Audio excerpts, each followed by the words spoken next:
Let me try to focus the camera a little bit. There goes one. Hey, what's up everyone? Tim here from Everyday Tactical Vids. Today I want to talk to you about the M5 from Powertac, and I want to tell you this is one of my new favorite everyday carry flashlights. So you can see I've got some lights back there on the fence. We'll talk about those in a minute. I'll give you the full rundown on this light, all the details, and then I'll also show you what it looks like in use with some night footage. Let me start off by telling you some of the key things for me when it comes to an everyday carry flashlight. So I have preferences, and they're generally not like make or break. This is the only way I'll ever do it, but I have things that I like and things that I don't like as much. So when it comes to an everyday carry flashlight, I prefer an end pressure switch, which this has. Now, I would love to see them somehow in the future, on that little lip there on both these sides, find a way to put something magnetic in this so I could use it magnetically and also have the end pressure switch, but that's not possible, at least in this model. But end pressure switch, I prefer that. Battery size, I prefer an 18650. This takes an 18650, or you can run two CR123s in it. 18650, I like the size, it's easy to recharge, and it gives me a lot of punch. Output, I want at least 1,000 lumens for a go-to everyday carry flashlight. This has 1,300 lumens. And then runtime, that's one of the things that really stands out for me with the Powertac, is that at over 1,000 lumens, at 1,300 lumens, it's gonna run for 2.6 hours. So it's quite a lot of runtime for that high output, and not, you know, like 6 minutes of runtime there and then dropping down to 400 lumens. It's gonna run for a long time at that high output. So those are a couple key things for me. Let me just give you a quick look at the light there. I put a picture of this on Instagram the other day. One of the things that people commented on was the knurling, a little bit more aggressive. See if you can see that. A little bit more aggressive than some other flashlights that are out there. If you are always wearing khakis or a pair of pants that's going to get torn up really easily by something that's got a little bit more aggressive knurling, then you want to go with something a little bit just different and less aggressive. I would agree it's a little bit more aggressive, but it gives me really good control of the light. When I grab it, I feel like that thing is locked in. Another thing for me when it comes to an EDC light is, yeah, I'm 99.9% of the time I want this light just for everyday carry tasks. I drop something outside, I'm going out to the car, I'm taking the dogs out, whatever it is. But that's the reason, that other very small percentage, that's the reason I like the end pressure switch, is because I want to pick it up and boom, I don't want to have to look for a tiny little button to turn the light on. The selector switch on this is up here, but it's actually a pretty large selector switch. And again, I keep it usually at the 400 lumen range when it's when I turn it off. So when I turn it back on, it's going to come on right at 400 lumens.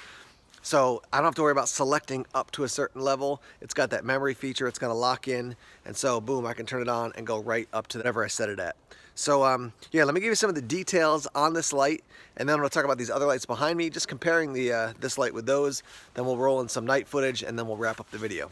So I've actually memorized the outputs as far as the lumens on this, but here on this piece of paper that they give you when you get the light, the instructions and such, it'll give the burn time as well, which I have not memorized. So let me tell you about the different outputs, and I'll actually set it down to that lowest output so you can see. So it starts out at 0.51 lumens, and that's going to run for 25 days. Goes up to 50 lumens, that's going to be for 25 hours. Up to 180 lumens, that's for 10.5 hours. 480 lumens for 2.97 hours, and then 1,300 lumens for 2.6 hours, and then strobe, so strobe warning here, and that's going to be for 3 hours. There's your strobe warning, or there's your strobe.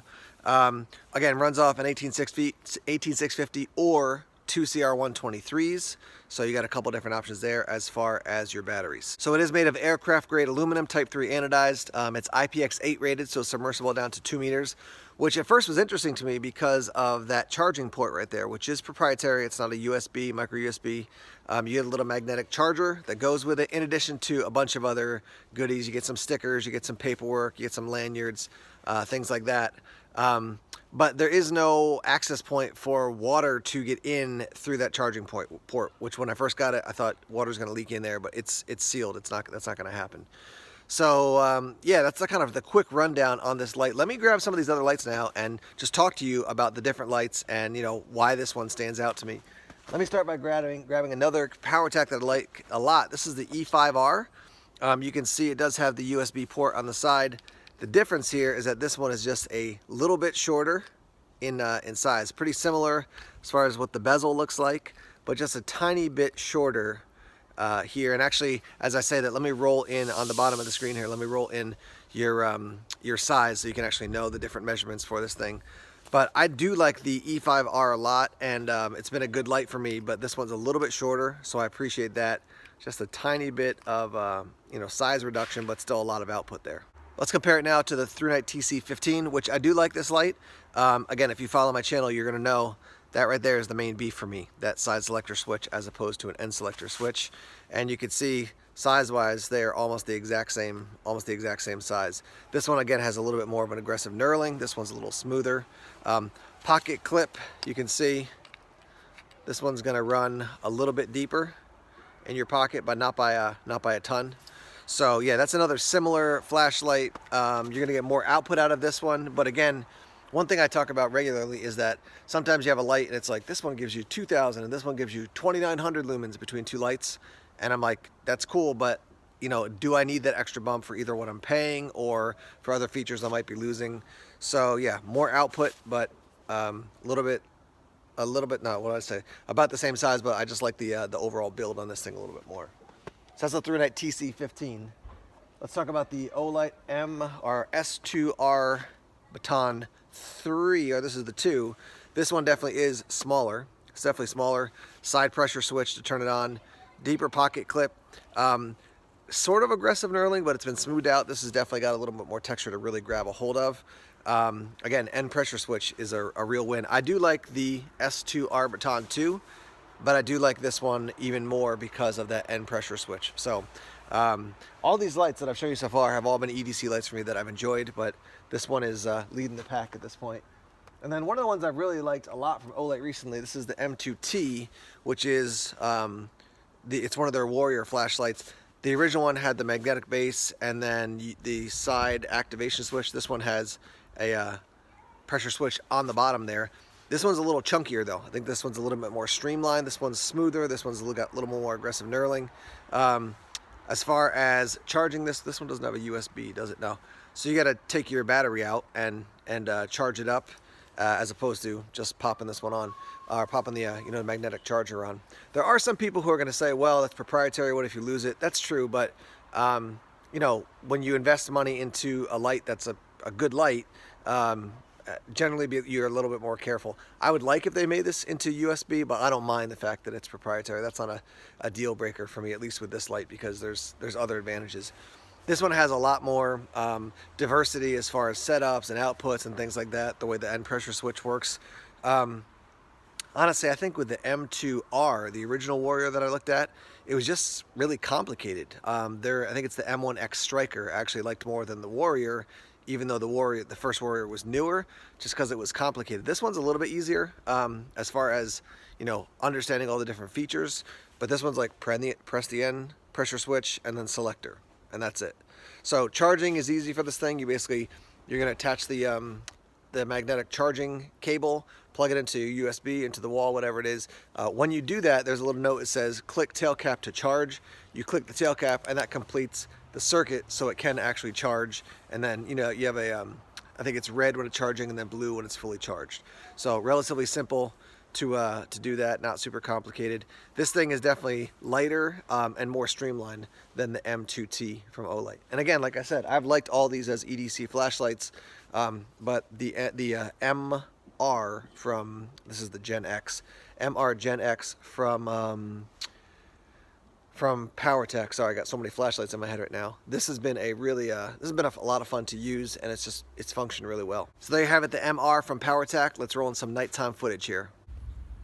Okay, we're outside now testing out the light. Let's start off at 0.51 lumens. Can't really see a whole lot in front of me, but I'll shine it over here. You can see my mailbox at 0.51 lumens. Let's go up to 50 lumens. I'm just looking around my front porch here. And then down the sidewalk.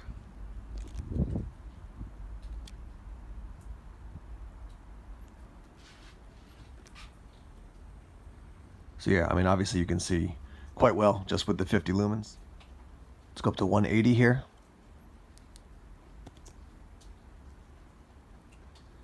So the camera does adjust, but I can tell you that, I mean, there's a notable difference there. I mean, obviously it's almost 4 times as bright. Looking off there up the side yard. You can definitely see. I mean, I could see easily. I could see out to the distant rocks there, and I would say that's probably, I don't know, let's say 120 feet.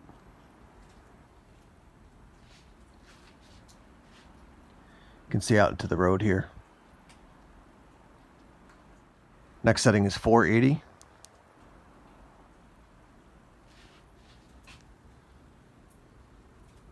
It definitely throws farther. It also gives you just more light as far as your spill coming out from that slightly hotter center. It's pretty balanced light, I would say, though.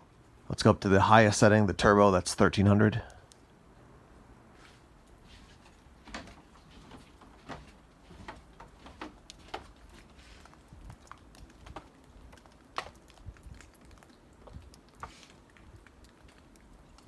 I mean, some really good light there. And one of the things that always stands out to me about Powertac, as I've said before, is the burn time. So 2.6 hours at 1300 lumens.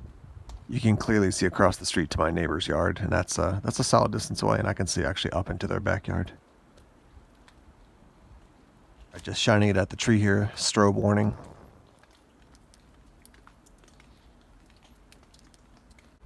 Okay, we're looking at the fence, which is about 60 feet away, and this is at 0.51 lumens. Can't really see anything. Let's go up to 50.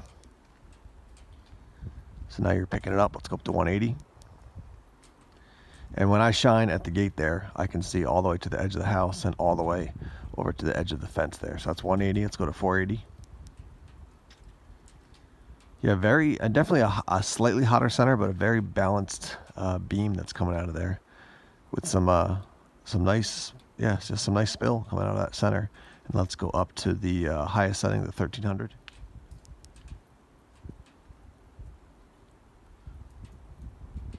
And strobe warning.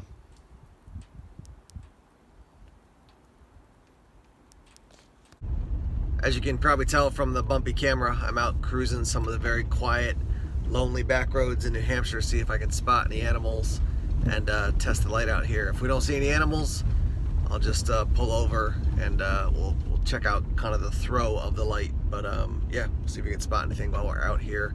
It is 9:28 at night. All right, so I'm looking out the front window of the car here. There's definitely a dip in the road. As you can see, it goes down and then starts to go back up. And I've got the headlights on, the brights are on, so there's low and there's high. And I'm gonna turn off the lights and we'll test the light out. So I'm gonna film through the windshield, but I'll be holding the light outside my driver's window just to kind of see what this looks like. All right, so it's on at 0.5. Can't really see anything at all. No light out the front there. Let's go up to 50. So you can see the road a little bit. I can definitely see up to the rise in the hill with the human eye. Let's go up to the 180.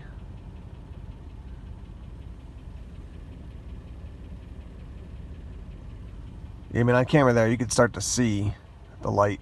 And again, I could still see up the rise there. Let's go up to the 480.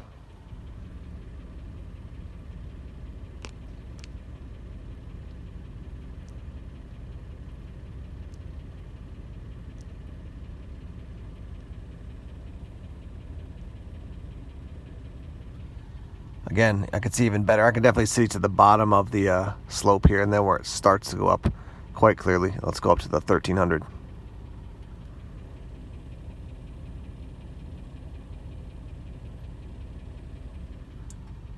So yeah, I mean, I could see up almost to the top of the rise there. And what I'm going to do now is actually check the distance, just so we can see, you know, basically how far I can see when the light is on that 1300 setting. So I just measured it with the odometer. We're looking at just over 1/10 of a mile. So from the top of that small hill I was at, down the hill, back up the hill, and then the road starts to kind of bend a little bit. Right at that bend is where I've stopped now, and like I said, just over 1/10 of a mile. So that's what we're looking at as far as on a dark night, the throw of the light. And the snow does affect it as far as getting a little, you know, you're getting reflections, so you can see a little bit better as far as the edges of the road. But the road is definitely, you know, dirt. It's dark. It's dark out. The road is dark colored. So yeah, we're looking over 1/10 of a mile as far as our throw with the light out in front of me shining on the road. Okay guys, I pulled over on the side of the road. There's a pond here, and when I shine the light, hopefully you'll see the eyes looking back at me.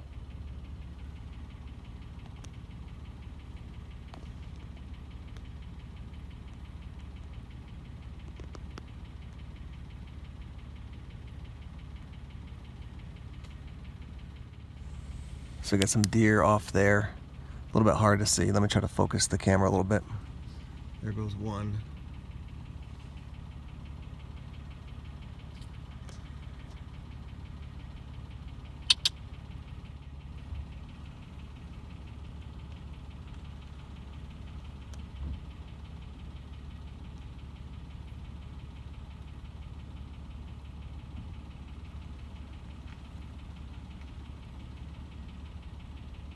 So at least 3 that I've seen out there, 3 sets of eyes. This one deer is just staring back and won't stop looking at me. Between the opening rundown of the details here and then that footage at night, you can tell I like this light. It functions well. Yeah, so I've got links down below. The price point for this is right around 60 bucks. I've got links to the Amazon website, and I'm going to try to connect with Powertac because I think we can get a discount code. So check the links below because I'll put both Amazon and Powertac links and get you guys the best deal. But right around 60 bucks with a battery included for 1300 lumens, solid light. Haven't had any issues with it yet. And I'll be interested to hear what you guys have to say. I've said this a bunch of times about Powertac, but I feel like I don't see a ton of reviews of them online, at least in some of the circles of gear reviewers that I'm connected with and that I watch and stuff. So yeah, which is fine with me because then I can be the person who's letting you know about Powertac, and yeah, hopefully that's an advantage to you guys. So once again, the M5 Gen X from Powertac, definitely getting a thumbs up from Everyday Tactical Vids. Check it out, and let's hear your thoughts in the comment section down below. Thanks as always for checking out the videos here on YouTube. Please subscribe to Everyday Tactical Vids if you haven't done so already. Like us on Facebook, follow us on Twitter, check us out on Instagram, Tumblr, and Vero as well. More videos coming soon. Take care.